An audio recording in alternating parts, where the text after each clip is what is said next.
Mummy तुम पीकर आई हो?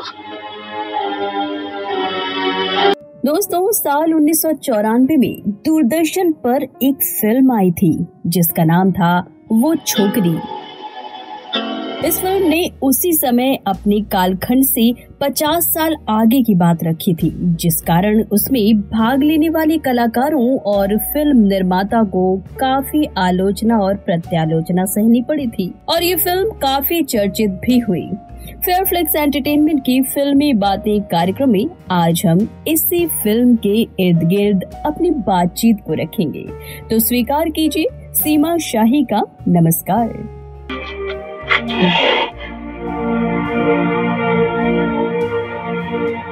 दोस्तों, फिल्म वो छोकरी साल 1994 में बनी शुभंकर घोष द्वारा निर्देशित एक भारतीय फिल्म है जिसमें पल्लवी जोशी, नीना गुप्ता, परेश रावल और ओम पुरी ने अभिनय किया है। इस फिल्म ने 1993 के राष्ट्रीय फिल्म पुरस्कार में 3 पुरस्कार जीते हैं। पल्लवी जोशी ने राष्ट्रीय फिल्म पुरस्कार विशेष जूरी पुरस्कार जीता, जबकि परेश रावल ने इस फिल्म के लिए सर्वश्रेष्ठ सहायक अभिनेता का राष्ट्रीय फिल्म पुरस्कार और नीना गुप्ता ने सर्वश्रेष्ठ सहायक अभिनेत्री का राष्ट्रीय फिल्म पुरस्कार जीता। फिल्म वो छोकरी का कथानक कुछ इस प्रकार है कि एक प्रतिष्ठित और धनी परिवार की बहुओं में से एक बहू गीता देवी दुर्भाग्य से एक विधवा होती है, जिसका रोल नीना गुप्ता ने किया है, जो अभी भी एक युवा और आकर्षक महिला के रूप में दिखाई देती हैं। वो पड़ोस के एक आदमी ललित राम जी की चालों में फंस जाती हैं और उनके साथ रहना शुरू कर देती हैं। और इस फिल्म में ललित राम जी का रोल परेश रावल ने किया है। उसकी एक बेटी है अप्सरा। अप्सरा का रोल इस फिल्म में पल्लवी जोशी ने निभाया है और तीनों को एक खुशहाल परिवार के रूप में चित्रित किया गया है। एक दिन ललित राम बिना किसी कारण के गायब हो जाता है और तब से परित्यक्त माँ और बेटी का जीवन लगातार नीचे की ओर जाता रहता है।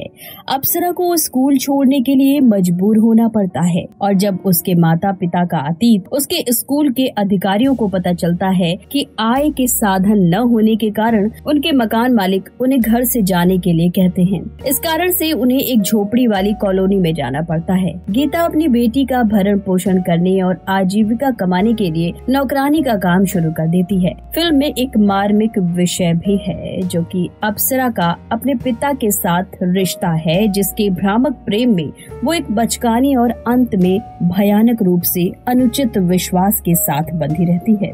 ये जानकर कि ललित अब एक सफल राजनीतिज्ञ है, अप्सरा अपनी मां को उससे मिलने के लिए नई दिल्ली जाने के लिए मनाती है, क्योंकि उसे यकीन है कि उसके पिता उन्हें उनकी भयानक स्थिति से बचा लेंगे। लेकिन ठुकराए जाने पर मां वापस लौट आती है और मानवीय अच्छाई से सारी उम्मीद और विश्वास खोकर शराब पीने लगती है।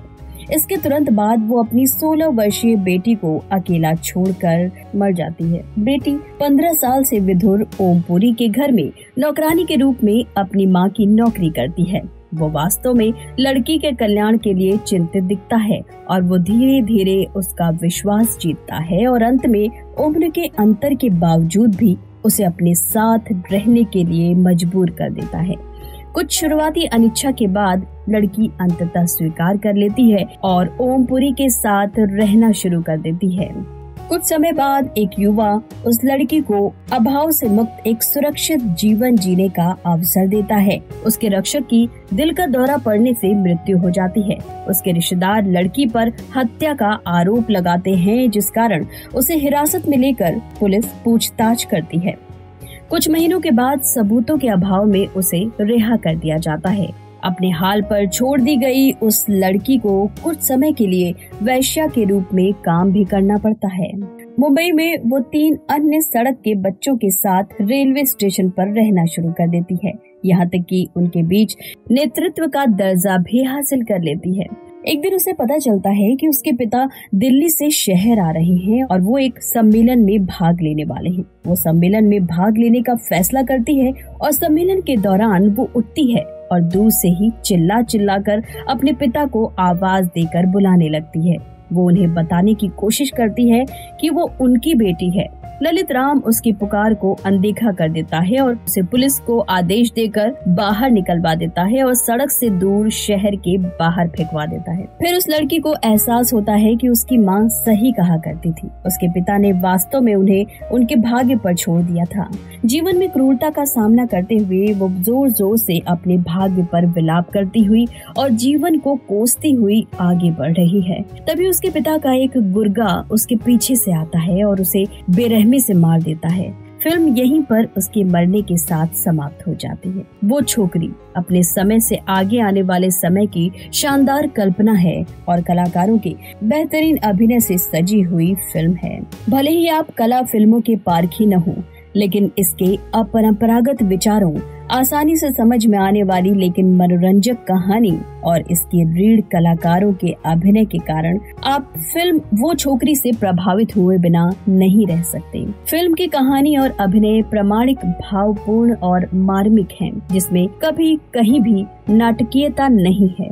फिल्म वो छोकरी समाज और इसकी सुस्पष्ट लेकिन स्वीकार्य कमियों का एक शानदार प्रतिनिधित्व है।